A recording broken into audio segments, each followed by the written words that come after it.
मैं ऋषिकेश कुमार अधिवक्ता। मैं आज बीएनएस भारतीय न्याय संहिता 2023 के तहत रेप की सज़ा का सेक्शन 64 और 65 के बारे में जानेंगे।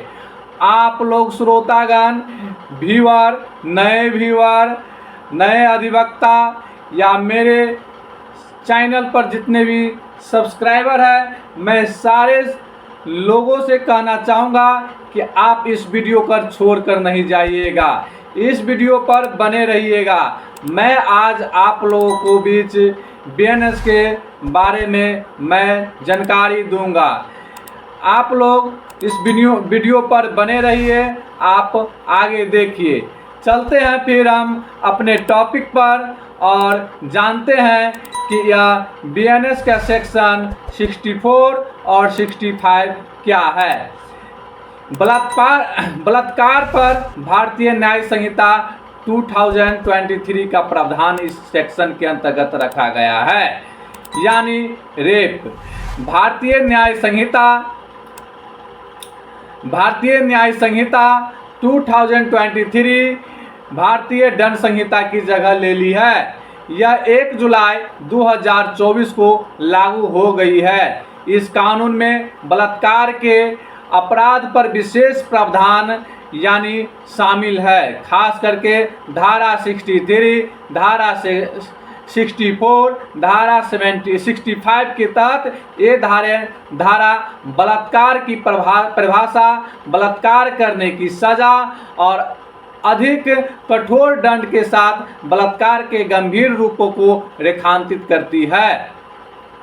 तो हम सबसे पहले धारा 63 के बारे में जानेंगे, जो बलात्कार का यानी रेप को परिभाषित करता है।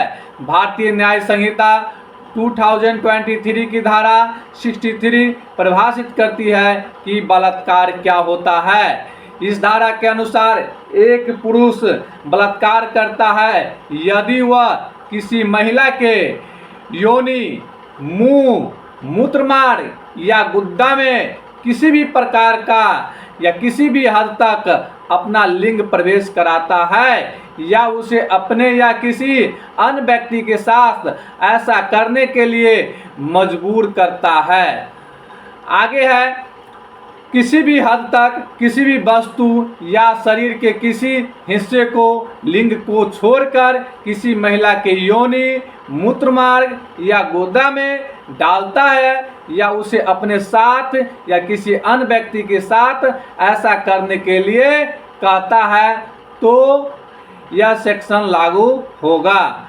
आगे इसमें और है, किसी भी महिला के शरीर के किसी भी हिस्से को योनि या मूत्रमार्ग, गुद्दा या ऐसी महिला के शरीर के किसी भी हिस्से में प्रवेश करने के लिए हेरफेर करता है या उसे अपने साथ या किसी अन्य व्यक्ति के साथ ऐसा करने के लिए कहता है, तो ये सेक्शन रेप का सेक्शन लगेगा।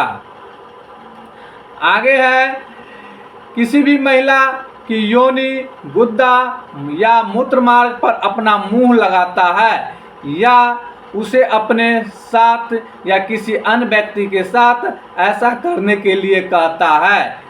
यह कृत विशिष्ट परिस्थितियों में होना चाहिए, उसकी इच्छा के विरुद्ध होना चाहिए, उसकी सहमति के बिना। यानी रेप तब ये होगा जब आप इसकी इच्छा के विरुद्ध ये काम करते हैं, उसकी सहमति के बिना ये काम करते हैं, मृत्यु या चोट के डर से प्राप्त सहमति से ये काम करते हैं, विवाह के झूठे बहाने के तहत प्राप्त सहमति से आप इस तरह के काम करते हैं, जब महिलाएं नशे में या मानसिक अस्वस्थता के कारण कृत्य की प्रकृति को समझने में असमर्थ हो, या जब वह 18 साल से कम उम्र के हो या वह सहमति व्यक्त करने में असमर्थ हो। इस कंडीशन में आप अगर उसके साथ इस काम करते हैं तो बलात्कार माना जाएगा। आगे हम देखते हैं कि बीएनएस के सेक्शन 64 में बलात्कार की सज़ा के बारे में क्या प्रावधान है। धारा 64 बलात्कार करने के लिए सजा प्रदान करती है। इसमें कहा गया है कि उपधारा 2 में दिए गए मामलों को छोड़कर, यानी आगे हम उपधारा 2 में दिए गए मामलों को भी हम जानेंगे। मामलों को छोड़कर बलात्कार करने वाले किसी भी व्यक्ति को कम से कम 10 साल की कठोर कारावास दी जाएगी, जिसे आजीवन कारावास तक बढ़ाया जा सकता है और जुर्माना भी देना होगा। उपधारा 2 के बारे में मैं जान लेता हूं कि उपधारा 2 क्या है। उपधारा 2 बताता है कि उन विशिष्ट परिस्थितियों को संबोधित करती है जहां सजा अधिक गंभीर होती है। इसमें शामिल है, निम्नलिखित पॉइंट से हम समझेंगे कि इसमें क्या क्या शामिल है। एक में अपने अधिकार क्षेत्र में, पुलिस स्टेशन में या हिरासत में किसी महिला के साथ बलात्कार करने वाला पुलिस अधिकारी को इसके श्रेणी में रखा गया है, यानी उपधारा 2 में इसको रखा गया है। आगे है 2 नंबर में, हिरासत में किसी महिला के साथ बलात्कार करने वाला कोई सरकारी कर्मचारी अगर हो तो उसको भी इस श्रेणी में रखा गया है। 3 में है, सशस्त्र बलों का कोई सदस्य उस क्षेत्र में बलात्कार करता हो जहां वह तैनात है, इसको इस श्रेणी में रखा गया है। आगे है 4था, जेल, रिमांड होम या हिरासत के अन्य स्थान के प्रबंधन या कर्मचारी द्वारा किसी कैदी के साथ बलात्कार करना, इसको उपधारा 2 में रखा गया है। 5 में है, अस्पताल के प्रबंधन या कर्मचारी द्वारा किसी मरीज के साथ बलात्कार करता है तो इसको इस धारा के अंतर्गत रखा गया है।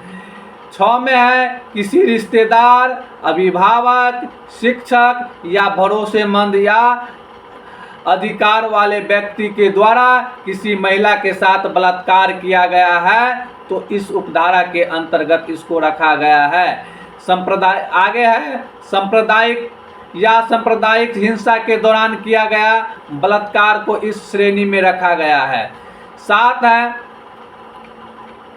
8 है, गर्भवती मानी जाने वाला महिला के साथ अगर बलात्कार होता है उपधारा 2 के अंतर्गत इसको रखा गया है। आगे है 9, सहमति देने में असमर्थ महिला के साथ अगर बलात्कार होता है तो उसको इस धारा के अंतर्गत रखा गया है। 10 में है, नियंत्रण या प्रभुत्व की स्थिति में किसी व्यक्ति द्वारा बलात्कार किया गया है तो इस श्रेणी में इसको रखा गया है। 11 है, मानसिक या शारीरिक रूप से अक्षम महिलाओं के साथ अगर बलात्कार किया गया है तो इसको इस श्रेणी में रखा गया है। एक हो चुका है। 12 है, बलात्कार करते समय किसी महिला के गंभीर शारीरिक क्षति पहुंचाना, अपंग बनाना, विकृत करना या उसके जीवन को खतरे में डालना, इसको इस उपधारा के अंतर्गत रखा गया है। 13 है, एक ही महिला के साथ बार बार बलात्कार करना, यानी बलात्कार के इन गंभीर रूपों के लिए सजा 10 साल से कम अवधि के लिए सश्रम कारावास है, जिसे आजीवन कारावास तक बढ़ाया जा सकता है, जिसका अर्थ है व्यक्ति के शेष प्राकृतिक जीवन के लिए कारावास और जुर्माना भी देना होगा। अब हम चलते हैं धारा 65 की तरफ।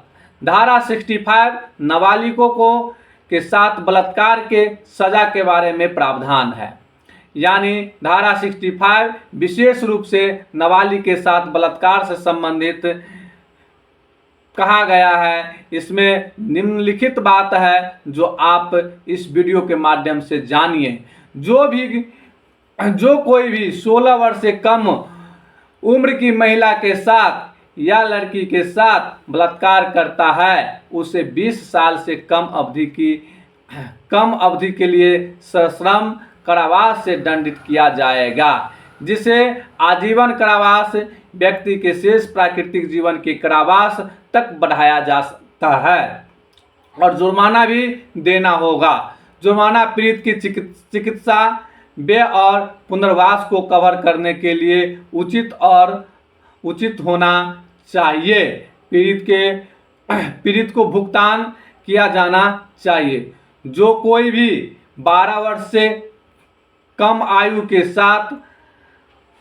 आयु की महिला के साथ बलात्कार करता है उसे कम से कम 20 वर्ष की कठोर कारावास की सजा दी जाएगी, जिससे आजीवन कारावास तक बढ़ाया जा सकता है और उसमें मृत्यु दंड भी शामिल हो सकता है। जुर्माना न्याय संगत और उचित होना चाहिए ताकि पीड़ित के चिकित्सा व्यय और पुनर्वास की कवर किया जा सकता है। पीड़ित को भुगतान किया जाना चाहिए।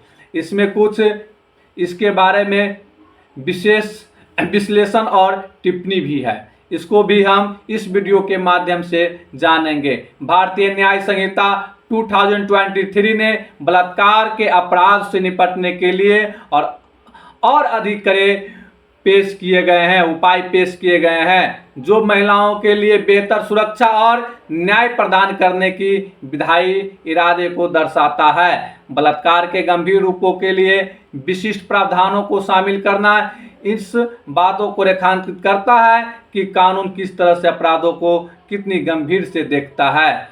तो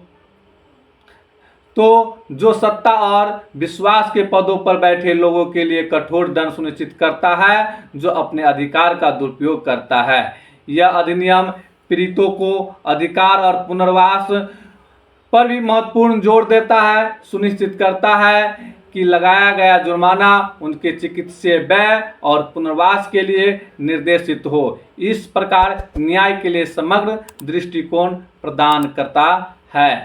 मैं ऋषिकेश कुमार अधिवक्ता आप सभी को नमस्कार, धन्यवाद। आप लोग इस वीडियो पर बने रहिएगा, चैनल पर बने रहिएगा, सब्सक्राइब कीजिएगा, शेयर कीजिएगा और किसी प्रकार का त्रुटि हो तो कमेंट में ज़रूर बताइएगा।